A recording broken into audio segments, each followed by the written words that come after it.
Hello, Caltrans Bay Area. Thank you for joining today. I'm Maribel Perez, your Equity Admin Student Liaison from the District 4 Office of Equity Programs. Welcome to segment number 8, Inclusive Lens, where we explore race, equity, and beyond, aligning with Caltrans' 4 P commitments: people, programs, projects, partnerships, and planet.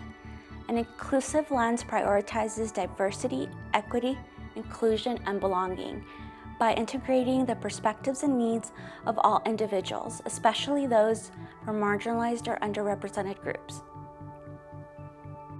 Ageism can be experienced at any age. AARP found that 64% of older workers and 52% of young employees have experienced or witnessed ageism in the workplace. Ageism is a bias towards another person due to their age. It's a stereotype that can affect both older adults and young adults. Therefore, ageism can affect us all. It can be especially harmful in the workplace, where these two groups must work together to achieve a common goal. However, ageism shows up in our communities, in policies that affect our lives.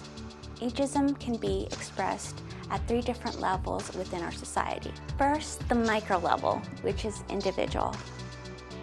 Second, the meso level, which is within our societal networks.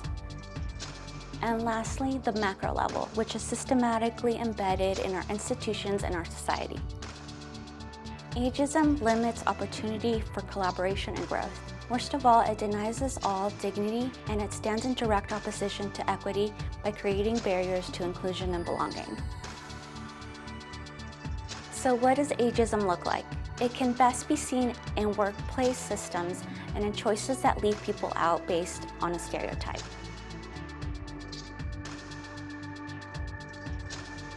Passing up Jack for a promotion because he's too young and therefore inexperienced. Or forcing Jill to retire because of the health challenges she's been facing, considering she's close to retirement age anyway.